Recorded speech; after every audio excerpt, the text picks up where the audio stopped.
আবারও নতুন বিতর্কের জন্ম দিলেন মার্কিন প্রেসিডেন্ট ডোনাল্ড ট্রাম্প। একদিকে যুদ্ধরত দেশগুলোর মধ্যে সমঝোতার চেষ্টা, অন্যদিকে যুদ্ধই এখন সময়ের দাবি, এমন বার্তা ছড়াচ্ছেন তিনি। নিজ দেশের উপর আঘাত এলে এক চুল পরিমাণ ছাড় দেবেন না, এমনই ইঙ্গিত দিলেন মার্কিন এই প্রেসিডেন্ট।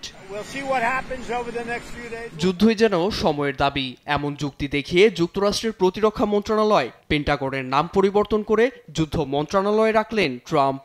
হোয়াইট হাউস জানায়, শুক্রবার নতুন এক নির্বাহী আদেশে স্বাক্ষর করেন তিনি। এর ফলে প্রতিরক্ষা মন্ত্রী, যুদ্ধমন্ত্রী এবং প্রতিরক্ষা মন্ত্রণালয় এখন যুদ্ধ মন্ত্রণালয় নামে পরিচিত হবে। প্রতিরক্ষা মন্ত্রী পিট হেগসেথ তার নামে যুদ্ধমন্ত্রীর উপাধি ব্যবহার করবেন। এছাড়াও প্রতিরক্ষা মন্ত্রণালয়ের ওয়েবসাইটটিও সম্পূর্ণ নতুন করে সাজানো হয়েছে। 1949 সাল পর্যন্ত মার্কিন প্রতিরক্ষা মন্ত্রণালয়কে যুদ্ধ মন্ত্রণালয় বলা হতো।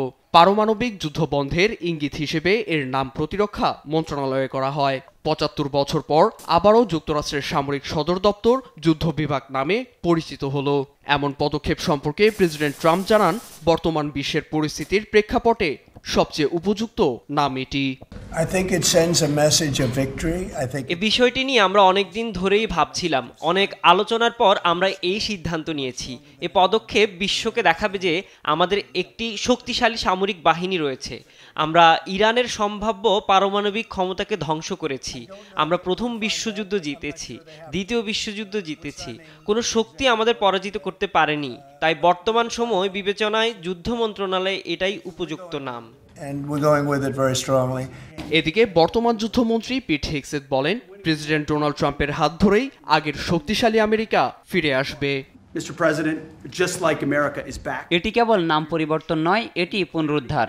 এখন সামরিক বাহিনী শুধু প্রতিরক্ষা নয়, আক্রমণেও অগ্রসর হবে। আমরা শুধু রক্ষক নয়, যোদ্ধা তৈরি করব। এই পরিবর্তনের মাধ্যমে আমেরিকা আবারও আগের মতো শক্তিশালী হয়ে উঠেছে। চলতি বছরের জানুয়ারিতে ক্ষমতায় আসার পর থেকেই বেশ কিছু নাম পরিবর্তন করেছেন ট্রাম্প। মেক্সিকো উপসাগরের নামসহ আরও বেশ কিছু নাম পরিবর্তন করেন তিনি। তবে এই পরিবর্তন বেশ ব্যয়বহুল হবে বলে জানিয়েছেন সংশ্লিষ্ট কর্তৃপক্ষ। নিউজ ডেস্ক, দেশ টিভি।